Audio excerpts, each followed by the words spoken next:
5 learnings from Lord Ganesh. पहली learning बताऊं उससे पहले एक छोटी सी कथा सुनाता हूं। जो धन के स्वामी कुबेर हैं वो पहुंचे एक बार भगवान शिव मां पार्वती से मिलने के लिए कैलाश पर, और उन्हें अपना धन वैभव दिखाना चाहते थे, इसलिए कहा कि आप दोनों हमारे यहाँ भोज पर आमंत्रित हैं।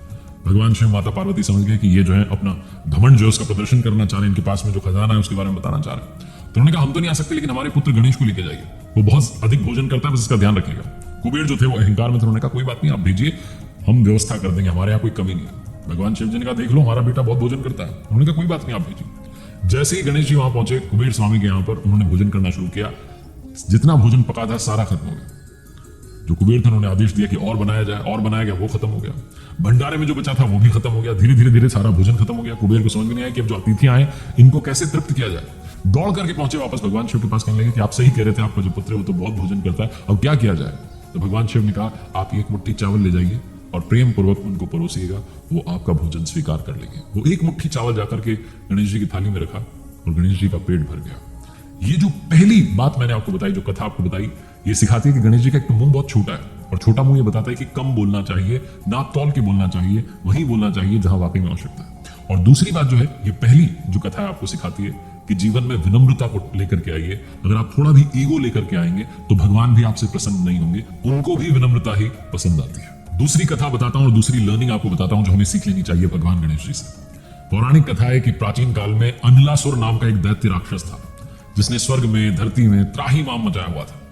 और वो एक ऐसा दैत्य था जो ऋषियों को, मुनियों को, मनुष्यों को जिंदा निकल जाता था। उसके अत्याचार से परेशान होकर के सब जो थे भगवान शिव के पास पहुंचे, जाकर के कहने लगे कि हमें बचाइए।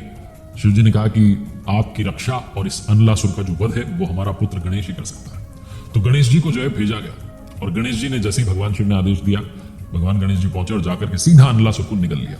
कहते हैं कि उनके पेट में बहुत जलन होने लगी, और इस परेशानी से निपटने के लिए बहुत प्रकार के अलग अलग उपाय किए गए, लेकिन वो पेट की जलन शांत नहीं हुई। तब जो कश्यप ऋषि थे उन्होंने दूर्वा की 21 गांठें बना करके गणेश जी को खाने के लिए दी, और ये दूर्वा जब भगवान श्री गणेश जी ने ग्रहण की तब जाकर के उनके पेट की जलन शांत हुई।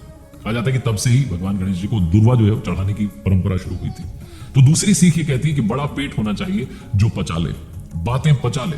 कई लोगों के पेट में बात नहीं पचती और इसी वजह से कई घरों में विवाद हो जाते हैं, कई दोस्तियां टूट जाती हैं, कई रिश्ते बिखर जाते हैं। बात को अपने पास ही रखना हमें सीखना चाहिए, जो कि भगवान श्री गणेश का जो बड़ा पेट है वो हमें सिखाता है कि पचाना भी चीजों को, बातों को आना चाहिए। तीसरी जो बड़ी बात सीखने को मिलती है वो ये है कि बड़े कान जो भगवान गणेश जी के हैं वो हमें सिखाते हैं बहुत ध्यान से सुनना चाहिए। जो ध्यान से नहीं सुनते हैं नुकसान उनका हो जाता है। एक बड़ी प्राचीन कथा है, एक गांव में वृद्ध महिला रहती थी, वो जो माता जी थी वो भगवान गणेश जी की बहुत बड़ी भक्त थी। उनके एक बेटा था, बहू थी घर में, और भगवान की बहुत भक्ति की तो भगवान प्रसन्न हो गए और दर्शन दिए और कहा कि माता जी मांगिए, आप क्या मांगना चाहती हैं। तो माता जी ने कहा मुझसे तो मांगा नहीं जाता, मैं और क्या मांगूं, आप आ गए। तो भगवान जी ने कहा नहीं, आप अपने बेटे बहू से पूछ लो। तो माता जी थी अपने बेटे के पास गई कि भगवान गणेश जी आए और कह रहे हैं कि मांग लो, बता मैं क्या मांगू। तो बेटे ने कहा माँ तुम तो बहुत सारा धन मांग लो।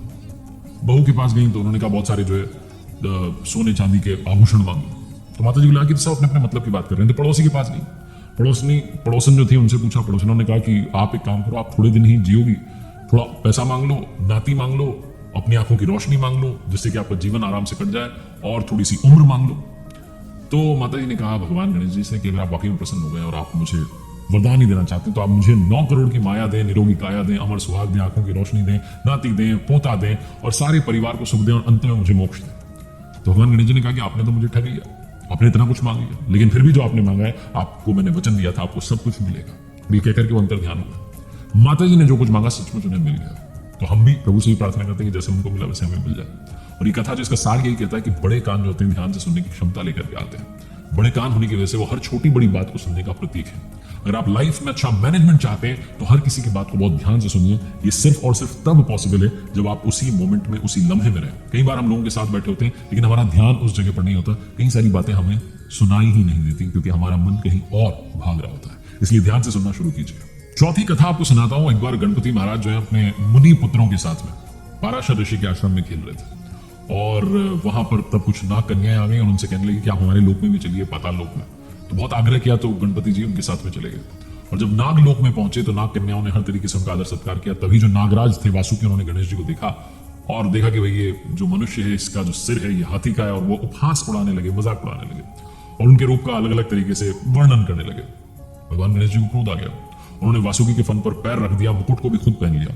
वासुकी की जो दुर्दशा हुई इसका समाचार सुनकर के उनके जो बड़े भाई थे शेषनाग वो आ गए उन्होंने तेज आवाज में कहा कि किसने मेरे भाई के साथ में ऐसा दुर्व्यवहार किया। जैसे ही उन्होंने गणेश जी को देखा तो तुरंत पहचान लिया, उनका अभिवादन किया और उन्हें उस नाग लोक यानी कि पाताल लोक का राजा घोषित कर दिया। कहा जाता है कि ये जो कथा है तब से ही पाताल के भी स्वामी गणपति जी बन गए। ये कहानी, ये जो कथा है, ये सिखाती है कि छोटी आंख जो होती है वो पैनी नजर आपको रखने में मदद देती है। भगवान गणेश जी की आंखें शरीर की तुलना में बहुत छोटी हैं और ये आपको समझाती और सिखाती हैं कि हमारी जो आंखें हैं वो हमारी दूरदर्शिता का सिंबल है। फ्यूचरिस्टिक अप्रोच होनी चाहिए। शरीर में बहुत छोटी सी होती हैं आंखें, इतने बड़े शरीर में, लेकिन वो आंखें आपकी दुनिया बदल सकती हैं, आपकी दुनिया में बहुत सारा चेंज ला सकती हैं, बशर्ते आप उन आंखों में वो नजर डेवलप करें जो आपके लिए अच्छा भविष्य, सुंदर भविष्य देखती है। और अंतिम लर्निंग जो है वो ये कहती है कि अगर आपके पास में ज्ञान है तो उसका सही इस्तेमाल करना आना चाहिए। बहुत सारे लोग इस दुनिया में ज्ञानी तो होते हैं लेकिन अपने ज्ञान का सही जगह पर प्रयोग नहीं कर पाते और बहुत पीछे रह जाते हैं। ये कथा कहती है कि भगवान शिव के मन में एक बार बड़े यज्ञ के अनुष्ठान का विचार आया, उन्होंने तैयारियां शुरू करवा दी और तब जो है उस यज्ञ में सबसे बड़ा काम था कि सारे देवताओं को आमंत्रित किया जाए। आमंत्रण भेजने के लिए पात्र व्यक्ति का चुनाव किया जाए जो कि समय रहते सभी लोगों में जाए और सबको जो है आमंत्रण देकर के लौट आए। अब किसको ये काम दिया जाए, तो भगवान शिव जी को यह भी डर था कि कहीं जल्दबाजी में ऐसा ना हो कि देवताओं को बुरा लगे कि बहुत जल्दी जो है आमंत्रण देकर चला गया। तो उन्होंने काम जो था अपने पुत्र गणेश जी को सौंपा कि आप जाइए और सबको आमंत्रित कीजिए। गणेश जी ने सोचा कि जो मेरा वाहन है चूहा, वो तो बड़ा छोटा है, ऐसे अगर मैं गया तो पता नहीं कितने दिन लग जाएंगे, वर्ष बीत जाएंगे।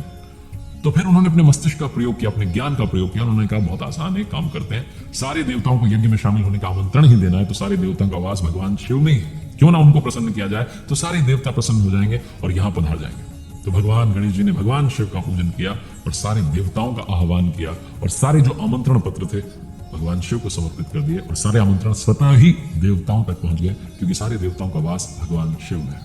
तो ये कथा सिखाती है, समझाती है कि ज्ञान का सही प्रयोग बहुत जरूरी है, पूर्ण प्रयोग बहुत जरूरी है, आवश्यक है। उम्मीद है कि इन 5 कथाओं से आपने 5 लर्निंग्स ली होंगी जो आपकी लाइफ में पॉजिटिव चेंज ला सकती हैं। बाकी प्रभु से सीखने के लिए अनंत बातें हैं। प्रभु की कृपा हम सभी पर बरसती रहे। गणपति बप्पा मोरया।